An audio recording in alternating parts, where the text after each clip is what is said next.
Robyn, you used to be an HR generalist, right? That was Correct. before COVID, and during COVID, you started transitioning to tech recruitment. So, what was the motivation, and what was it like to transition to now being a remote tech recruiter? So, Michael, I think that recruiter skills are transferable, completely transferable.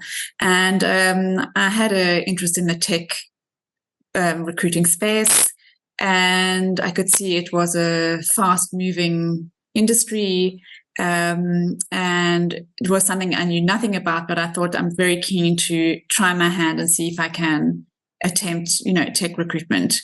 So I started looking into some courses to do to get my knowledge up to speed. And I did 2 courses on LinkedIn Learning. And then I came across you as well, and you provided some great materials, like a mind map with different positions. So in the beginning, I didn't know the difference between a Ruby on Rails developer or DevOps manager. And 2 years later, I must say I'm very comfortable within tech recruitment. So it is something that you can learn, and quite easily. Yeah, but it must be also hard, right? Because you mentioned Ruby on Rails or DevOps engineer, or you've been working on some really hard to fill roles, and it must be difficult for someone who has never heard of the IT terminology. So what was it like? Like when you first encountered the IT space, so were you scared? Were you excited? What was it like? There was a definite fear involved. I didn't think I would ever come to terms with any of the technology at all, or because it's so vast as well, but the more you involve yourself and the more you read and the more you learn, it just becomes like second nature. So, I mean, my only delving into the tech world before was, I think I did a HTML coding course back in 2000, just to kind of feel my way about it. And it definitely isn't for me. But what I do enjoy is connecting with people in technology, and especially developers. And I like interacting with them and seeing, which path they've chosen from a tech point of view, and how they're using their tech skills within the organization that they're working for. So it's fascinating to me. Yeah, awesome. Well, and now you are screening candidates easily and with confidence. Just the recent placement was also kind of, strange from some angle, right? Because the client was in the United States. You are based in South African Republic, and then the client was looking for a Ukrainian or Russian software engineer, but the candidate should be based outside of Ukraine or Russia or Belarus. So now so many different factors come into place, and you actually found a candidate who was hired. So it's just unbelievable how international this tech recruiting is, right? And now you are just kind of recruiting people from South African Republic remotely. So what is it like when you see a requirement such as this one, and it's not just about the technical skills like the DevOps or PHP programming language framework, but also some other aspects of it? What it is like to work remotely on such requirements? So it's quite exciting. I like the connection that I have with the rest of the world, because sitting at the bottom of South Africa, you can feel quite isolated at times and separated from Europe. So when these roles come up and I see the mixture of different requirements, I get quite excited about it, and I enjoy reaching out to the different people. It just makes me feel more part of the rest of the world. And using a tool like LinkedIn Recruiter Lite makes these the search element quite easy for me if I know what I'm targeting. So for that specific role, I knew that the developer had to speak both bilingual English and Russian. And you indicated the locations which I should look in. So for me, I think what I did was basically mainly focused on developers using the search engine that said which languages they spoke. And I put English and Russian as a start, and then put in the different locations, and then started from that point of view. And then what I would do specifically was, the role was for an American-based company. So I made sure that I sought out candidates that perhaps had previous experience with the American-based company as well, so would understand the culture. So from that perspective, I think it would be easier to get through the interviews, seeing as they had such great matching skill set for the role. Well, this definitely helped because they were so excited about the candidate. In fact, also the timeline is just unbelievable because we published the requirement either on Wednesday or Thursday morning. Yes. And I remember inviting the candidate for an interview already on Friday. So you must have found him somewhere between Wednesday and Friday morning when I found him. Correct, yes. And then I invited him for an interview, for a screening call, and he booked it for Monday. So on Monday, I had a call with him. And the client sent him an offer the next Monday. So literally within 10 days, we went from not having the candidate at all, not even knowing who to send to the client. And we got to a stage when the candidate who you found received an offer. So that's just unbelievable. It was amazing. I love working quickly if I can. So, and if you've got a client who works quickly too, it's even better. That's the best result. Yeah, indeed. Yeah. And I think from the developer's point of view, they really don't want these drawn out processes where they have to go through many interviews. So luckily the client was obviously very clear on what they were looking for and the candidate had the exact experience. So yeah. Well, this was also one of the fastest placements. So we should just make sure that people who are watching or listening to this podcast don't take this as a benchmark because they may get be disappointed when the next placement doesn't happen within 10 days. Recruitment is like that, up and down. Sometimes, sometimes it's just a little bit more challenging than other times. And from your experience, how long does it take to get a meaningful list of prospective candidates? So candidates who respond to your messages, you have their CVs, you have their consent. How long does it take to collect, let's say, 3 good candidates for a requirement? I think for me, in my opinion, it's very role specific. So if I have a role which is extremely challenging, perhaps the tech requirements are not common, the salary is not exactly on par with the candidates, what they're looking for. There aren't a lot of candidates that are on the market. When it's a popular role, it could take probably, if I'm working on one role, I would say within 4 days, I'd like to have a group of at least 4 candidates. Awesome. And you usually use LinkedIn Recruiter, as you mentioned. So you create a hit list of candidates, you start sending them messages or emails, and Correct. 4 days later, you have a group. Yes.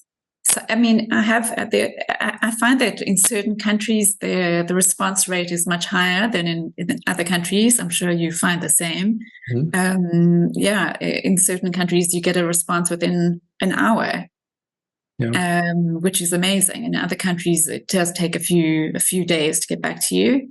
But it depends on, as I said, the role. And but I must say, I usually get about 80% of software developers responding, and I've always found them very kind. And if they're not interested, they do say thank you and keep in touch.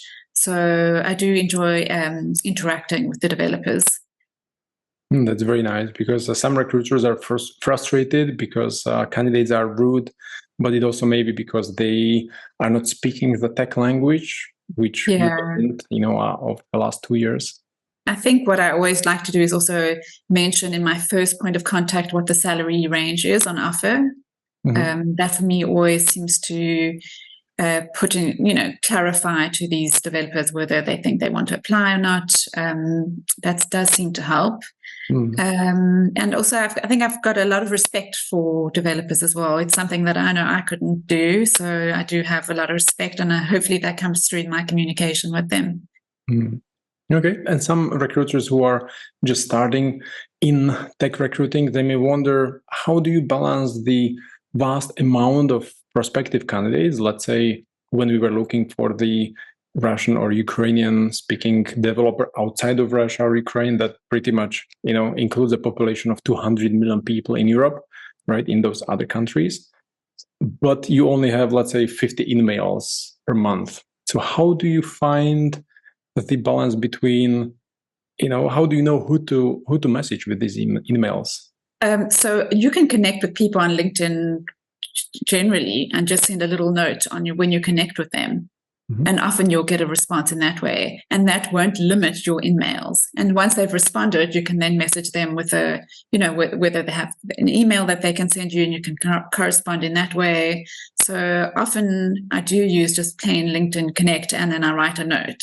Mm-hmm. And in that note, I include a short bit about what is on offer and whether they'd be keen. So I do find that bumps up your emails quite significantly.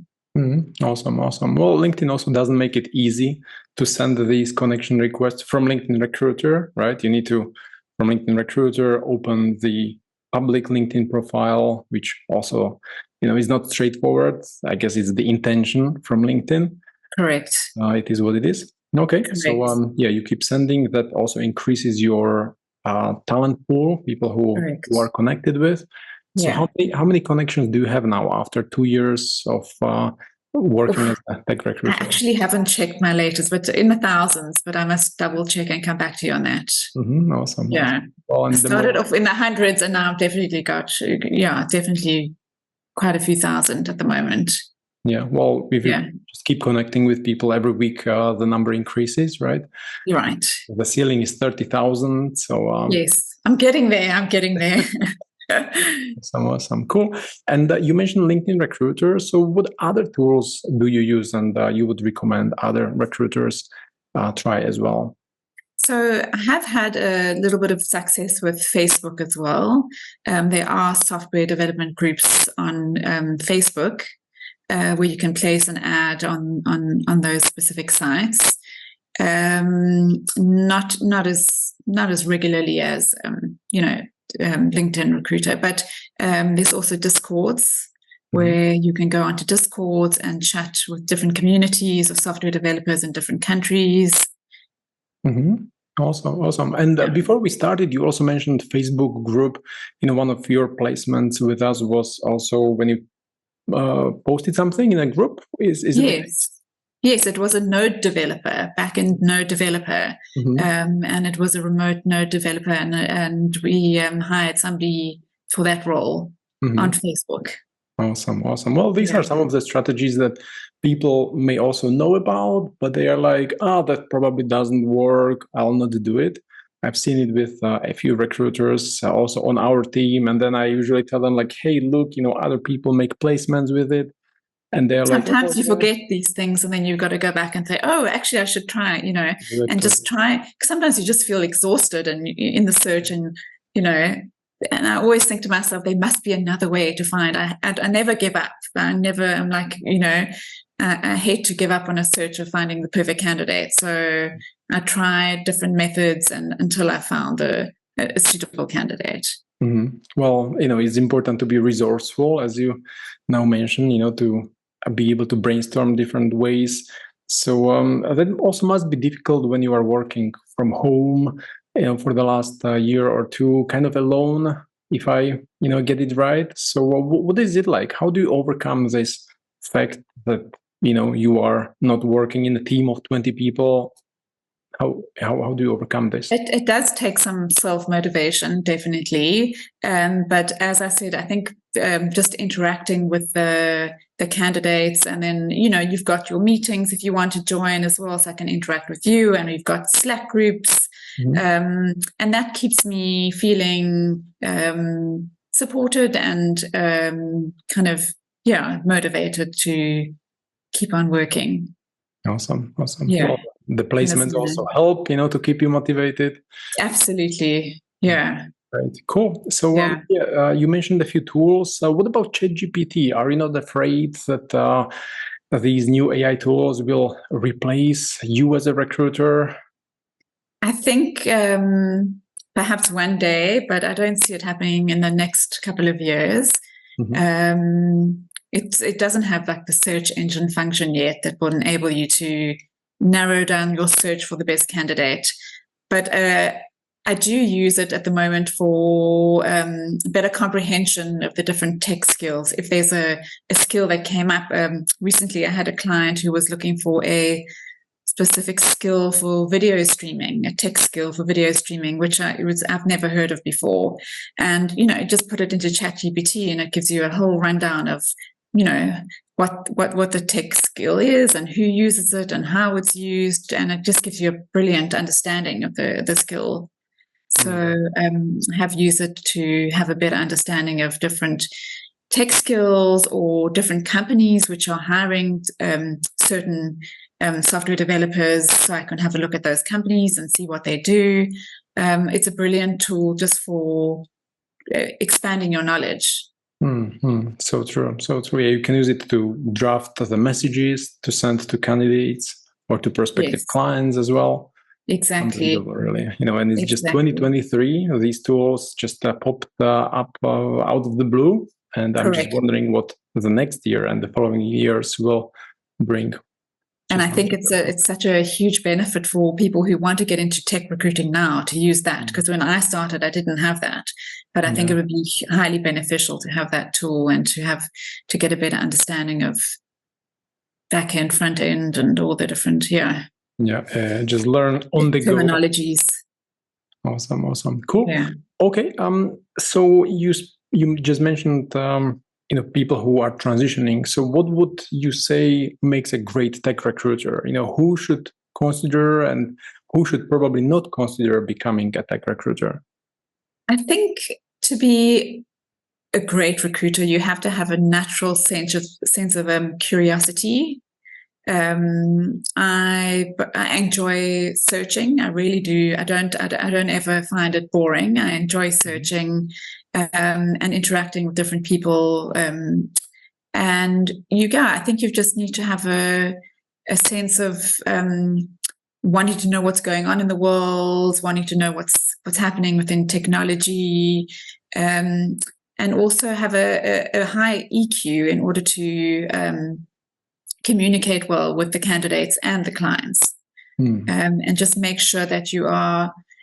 I think from my perspective, when I look at candidates, I always think like, if I was the client, would I hire this person?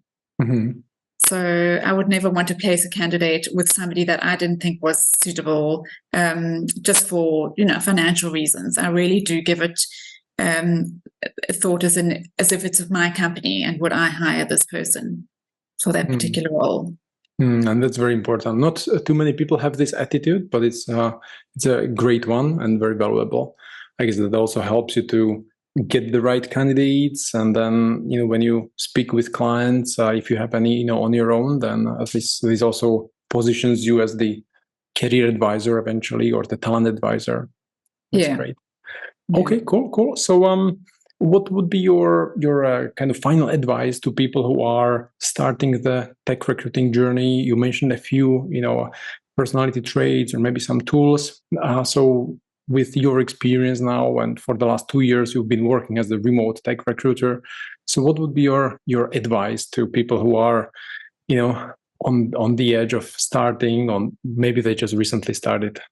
I think that tech recruitment is just going to grow exponentially in the next few years as things change. And, so maybe in the next few years, we'll all be hiring AI, tech software developers, but it's certainly not going anywhere. It's a very, very exciting space to be in.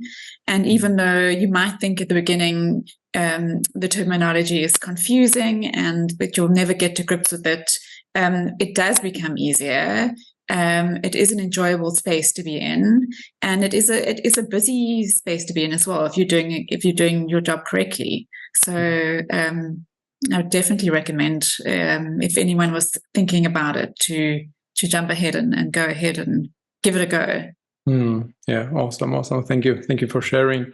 Yeah, there are so many different opinions, but IT is very likely here to stay for a long time. It's not going anywhere. And we may not be looking for front-end React developers, but we, as you mentioned, we will be looking for some other roles, or maybe some AI developer, or probably cybersecurity specialists or God knows who, but it's good to have the IT background, and with kind of your experience, you can shift to any IT role easily. I think once you've got that basic tech foundation, I think you would be able to shift into any of those directions quite easily. Yeah. Data analysts, data, as well. So. And in fact, it would be easier to start today with some easier roles, such as a front-end developer, and then later shift to a role like a cybersecurity specialist. It would be much easier, in comparison to just starting with cybersecurity engineers or AI, machine learning developers or whatnot. Correct. Yeah, you could build on that experience and those skill sets, and then you'd have a better understanding of what was required, definitely. Awesome. Cool. Well, then, yeah, thanks for sharing all these insights. And once again, congrats to your recent placement of the Ukrainian or Russian-speaking software engineer who is based outside of Ukraine or Russia for a US-based client, and you are in South Africa. So that's a super cool combination. I'll remember it for a long time, I guess. Thank you. Yeah. So, yeah, thanks for sharing the insights. And it's been great chatting. Thank you so much. Thank you. Have a good day. You too. Bye.